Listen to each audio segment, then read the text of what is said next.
The stars seemed different from the observation deck of the Galactic Council's headquarters. Admiral Zeke Hawthorne had visited countless worlds across 3 spiral arms, but he'd never felt so small as he did now, watching Earth's image on the massive holographic display. Billions of miles away, humanity was packing up, loading the last of their generation ships, preparing to abandon the very cradle of their civilization. "They're really going through with it," said Counselor Tular, her crystalline form shifting uneasily beside him. "After all our warnings, all our sanctions."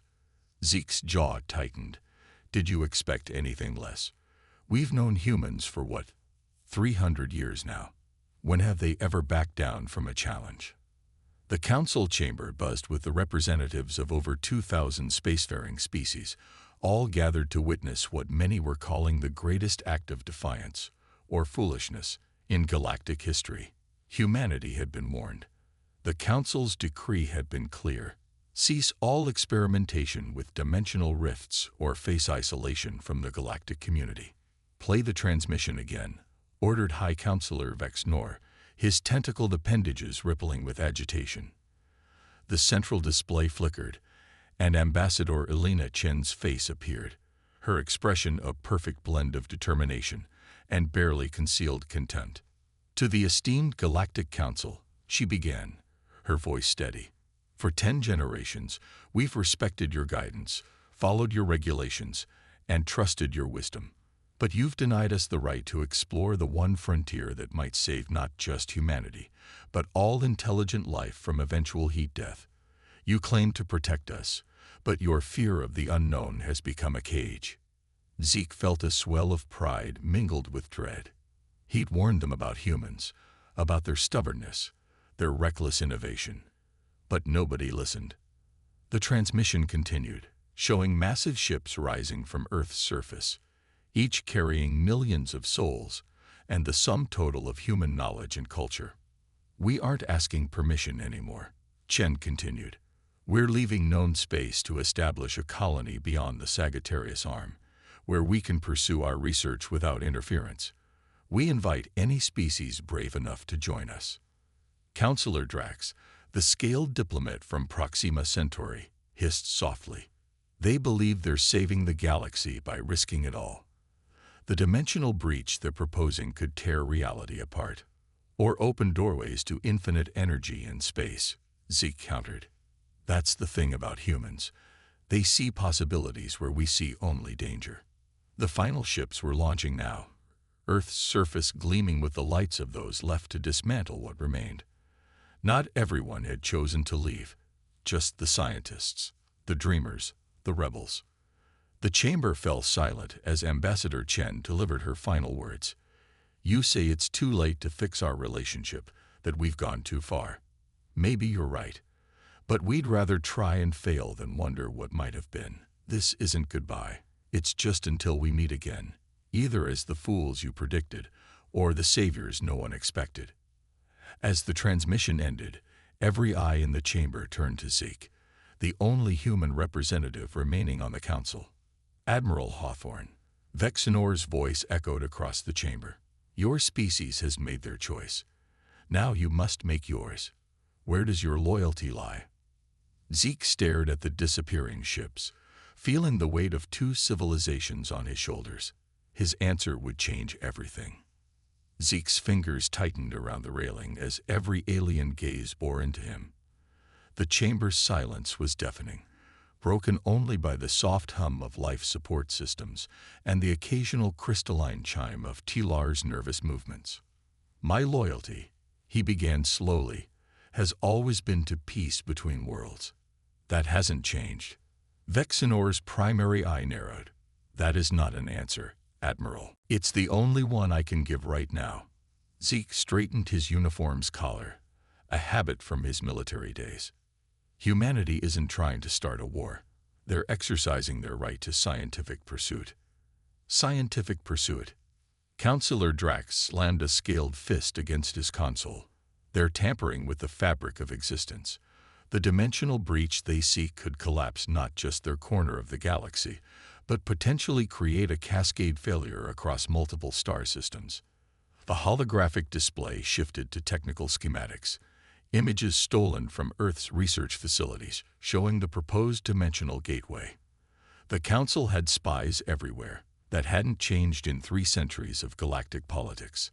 "We've known this was coming for decades," said a quiet voice from the back of the chamber. All heads turned toward Counselor Rix, the ancient representative of the archivists. Her species was among the oldest in the galaxy, rumored to have witnessed the rise and fall of civilizations long before humans had discovered fire. "Humanity has always been impatient," she continued, her translucent form gliding forward. "When we first encountered them, they were already trying to bend physical laws with their primitive warp drives. Remember how they rejected our safer slipstream technology because it wasn't fast enough?" Zeke remembered. His grandfather had been among those early pioneers, refusing to abandon Earth's research in favor of alien handouts. It had set the tone for centuries of strained cooperation. The display changed again, showing the fleet of generation ships now passing the orbit of Jupiter. Each vessel was nearly the size of Manhattan, carrying not just humans but hundreds of other species who had chosen to join them. Renegades from their own worlds who shared humanity's vision, or simply their appetite for risk. They named their flagship Prometheus. Tilar observed dryly. How fitting. A ripple of uncomfortable understanding passed through the chamber. Most species knew Earth's ancient myths, the story of the Titan who stole fire from the gods and paid an eternal price. Counselor Drax wasn't finished. "The real question is whether we should stop them. We have the firepower. The Council Defense Fleet could intercept them before they reach the edge of settled space and start an interstellar war." Zeke challenged, heat rising in his voice. "Is that your solution? Better a controlled conflict now than the uncontrolled destruction of reality later." Drax countered. The chamber erupted into arguments, with factions quickly forming. Some species had always feared humans, their rapid technological advancement, their cultural unpredictability, their biological resilience. Others saw potential allies, kindred spirits in the quest for knowledge. Through the chaos, Zeke noticed his private communicator blinking. A message from an encrypted source. He discreetly checked it, feeling his heart skip as he recognized the signature, Elena Chen. "They're not just running away." The message read, "We found something. Something the Council has been hiding for millennia. You need to make a choice fast, Zeke. The ships aren't the real target. It's what we left behind." As the Council descended into procedural chaos, Vexnor called for an emergency vote on military action. Zeke stared at the message, then back at the departing ships on the display. What had humanity discovered? And more importantly, what was still on Earth that the Council feared so much? Zeke slipped away from the chamber during the recess, finding a secluded alcove near the station's outer hull.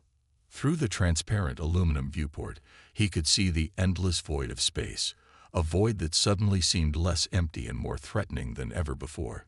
He activated his secure communicator. "Elena, it's me. What the hell are you talking about? What did you find?" The communication lag stretched for nearly 30 seconds. The human fleet was already far from Council space. Finally, her face appeared, dimly lit by emergency lighting. "Zeke, thank God. I wasn't sure you'd respond." Elena's normally composed features showed signs of strain. "We've been monitoring Council transmissions for months. Standard procedure. But we picked up something unusual. Deep space signals coming from Sector 47, encrypted in a language that predates the Council itself." Zeke's blood ran cold. Sector 47 was quarantine space, had been for as long as humanity had joined the galactic community. The dead zone. Nobody goes there. Exactly. Nobody's supposed to. But Council ships have been. Regularly. For centuries. Elena's image flickered. Our linguists cracked parts of it. They're communicating with something out there, Zeke. Something they've kept hidden from every member species. Before Zeke could respond, a soft voice spoke from behind him. "She's correct, Admiral Hawthorne." Zeke spun around, cutting the transmission. Counselor Rick stood there, her translucent form barely visible in the dim lighting. He reached for his sidearm instinctively. "That won't be necessary," she said, raising a four-fingered hand. "If I meant you harm, you would not be standing. How much did you hear?" "Enough." Rix moved closer, her ancient eyes, pools of accumulated wisdom, studying him. "The human exodus is not what concerns the High Council. It's what your people discovered about Sector 47. Across the station, in a secure laboratory, Dr. Lena Wright, the Council's only human scientist with clearance to study restricted technologies, was making a discovery of her own. She had been analyzing samples collected from Earth's abandoned research facilities, trying to understand exactly what humanity had been building. "This can't be right," she muttered, running the analysis again. The quantum signatures were unmistakable. The technology humans had developed wasn't just similar to what had been found in Sector 47. It was identical. But how? Nobody on Earth should have had access to that knowledge. The lab door hissed open, and Counselor Drax entered, flanked by two security officers. "Dr. Wright, your security clearance has been revoked. Step away from the console." "Counselor, you need to see this." She gestured to her findings. "The dimensional technology.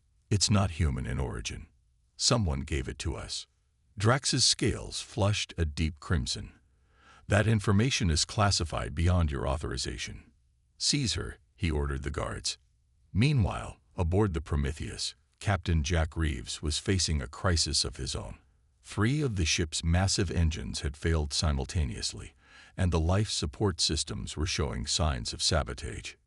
"It wasn't random system failure," reported his chief engineer, Val Torres. "Someone planted these shutdown codes weeks ago. Their council's signature. Can we fix it?" Val nodded grimly. "Already working on it. But Captain, there's something else. When I was bypassing the security protocols, I found a hidden data packet. It's addressed to you personally from someone calling themselves Midnight Observer." Jack frowned. "Put it through to my private terminal." When the message appeared, it was text only. "The Council isn't trying to stop your research. They're racing you to complete it. What lies beyond the dimensional breach isn't new territory. It's home. Some of them have been there before."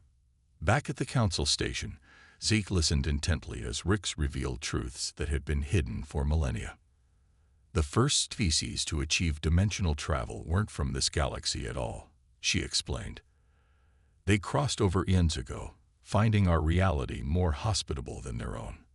They established the Council not to govern, but to control technological development, to ensure no indigenous species ever developed the means to follow the path back to their origin point." "Why?" Zeke demanded. "What are they afraid of?" Rix's form seemed to dim slightly. "That's the question your people came too close to answering. There is something on the other side, Admiral. Something that followed the first travelers.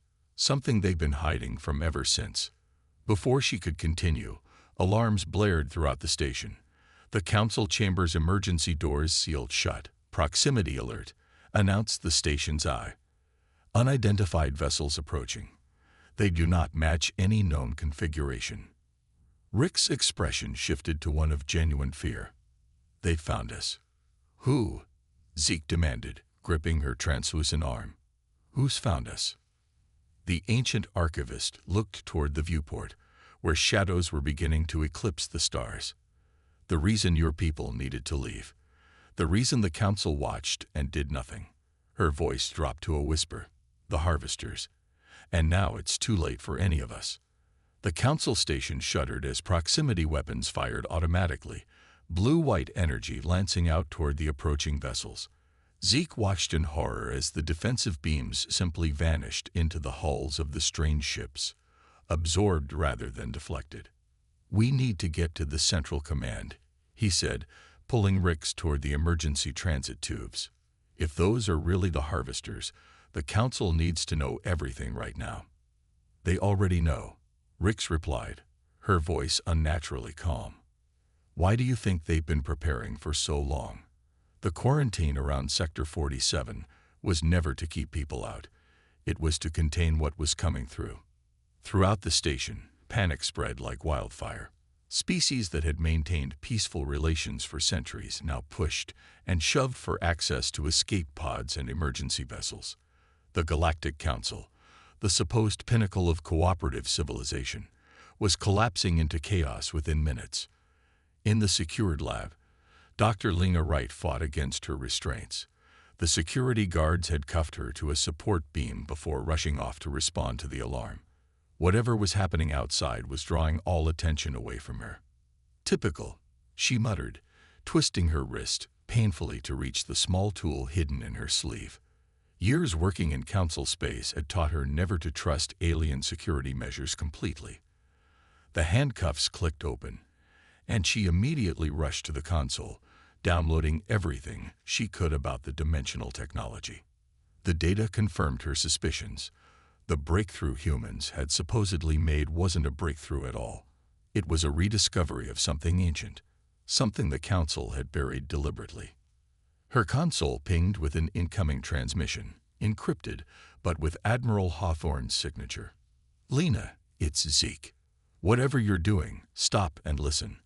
We've got bigger problems than Council secrets. Get to docking bay 16. I've got a shuttle prepared." Aboard the Prometheus, Captain Jack Reeves ordered full power to the remaining engines. The massive generation ship shuddered as it accelerated beyond safety parameters. "The other ships are following our lead," reported his first officer. "But we've got another problem. Those unknown vessels that appeared near the Council station. We're picking up similar energy signatures out past Pluto's orbit. They're heading for Earth." Jack felt his stomach drop. "There are still 3 billion people on Earth. Send warnings on all frequencies." He punched up the ship-wide communication system. "All hands, this is your captain. We're adjusting course. Our mission parameters have changed." "Sir," questioned his XO. "The colonists will have to wait." Jack cut in. "We're not leaving Earth to face this alone." The reaction was immediate.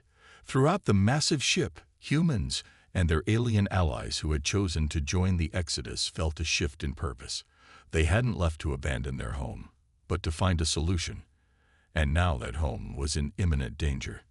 In the council chamber, High Counselor Vex Nor ordered the emergency blast shields lowered, sealing the chamber from the rest of the station. The most powerful representatives of 2,000 species huddled together, their differences momentarily forgotten in the face of existential threat. "The dimensional barrier is failing," announced a technician, voice quavering.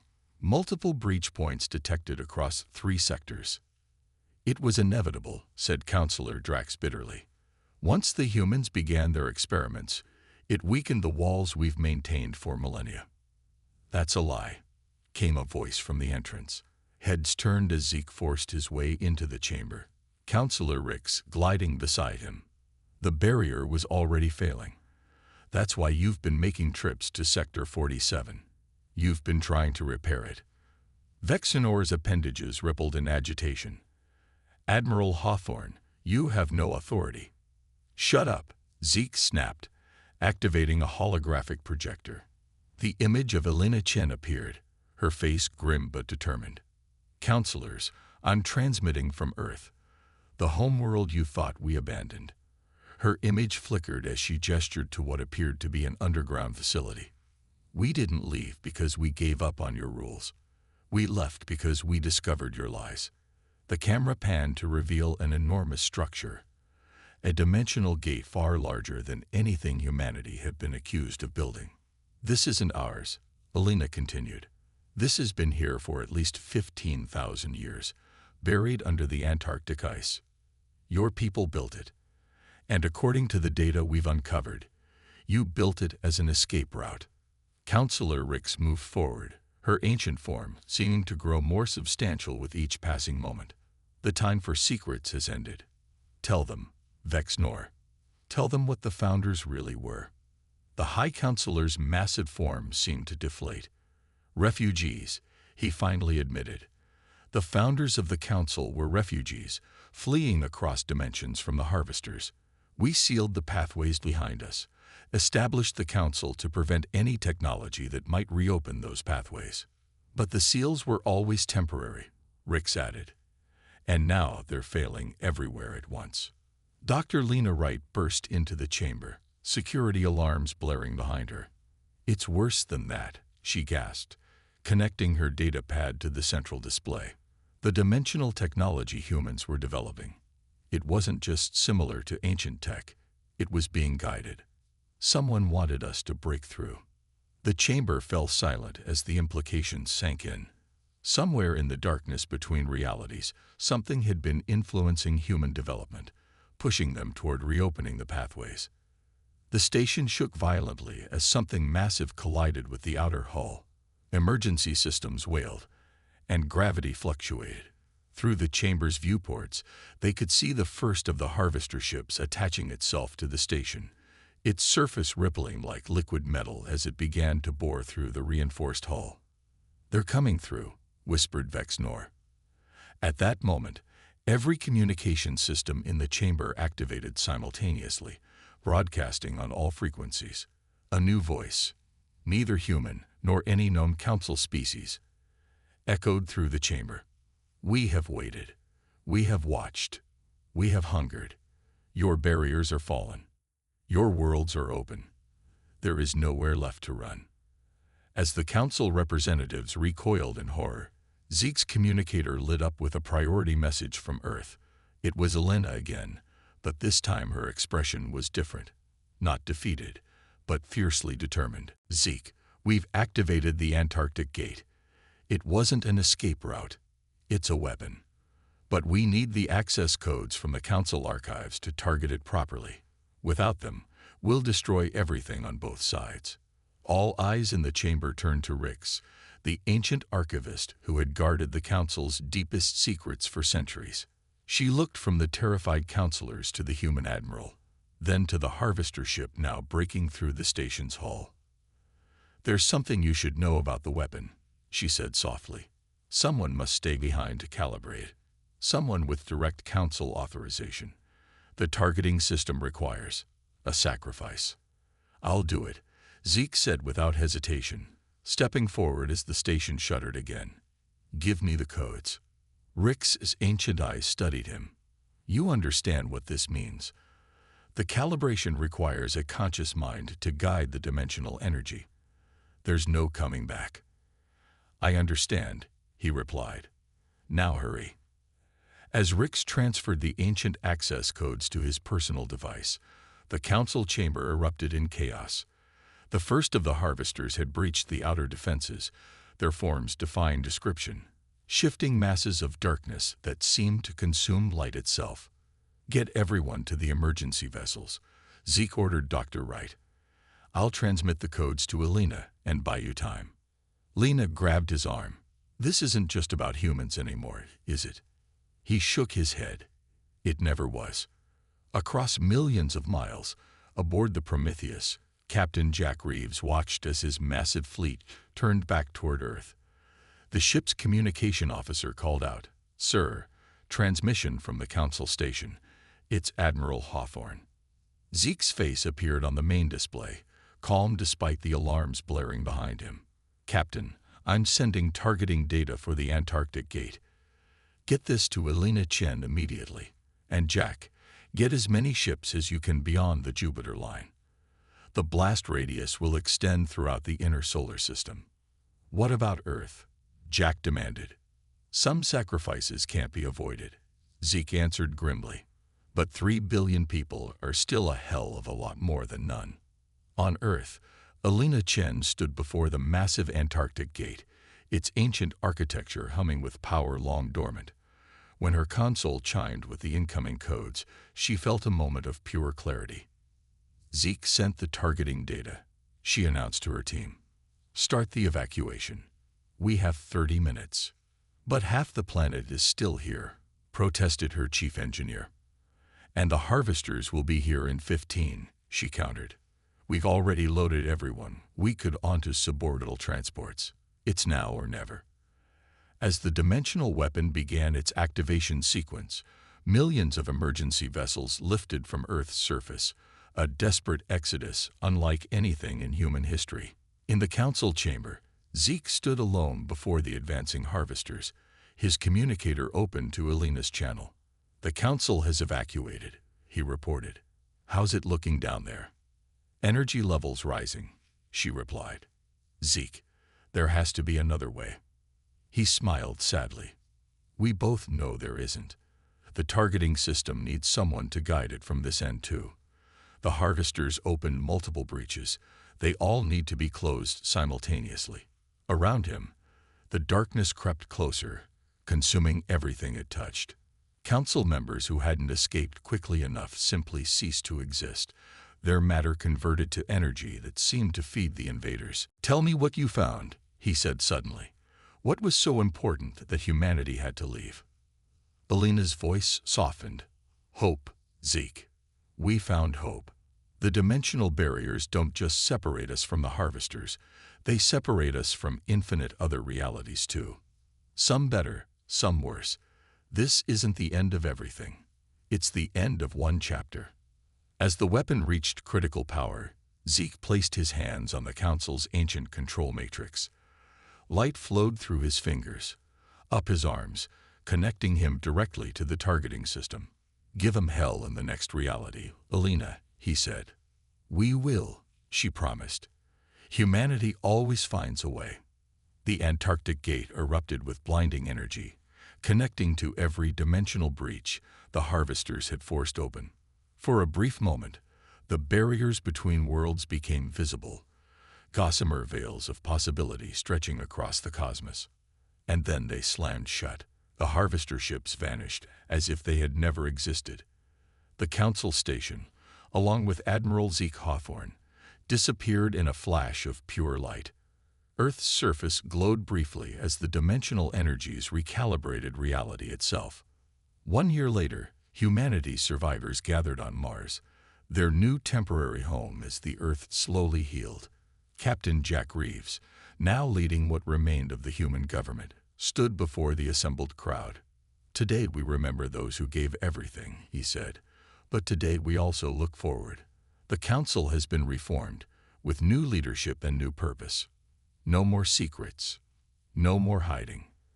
Among the crowd, Dr. Lena Wright studied the small device in her palm, a dimensional scanner of her own design.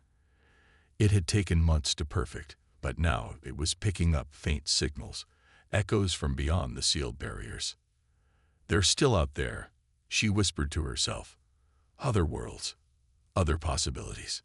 And somewhere, on the far side of existence, Admiral Zeke Hawthorne opened his eyes to an entirely new reality, one where the long war between the harvesters and the council had taken a very different turn.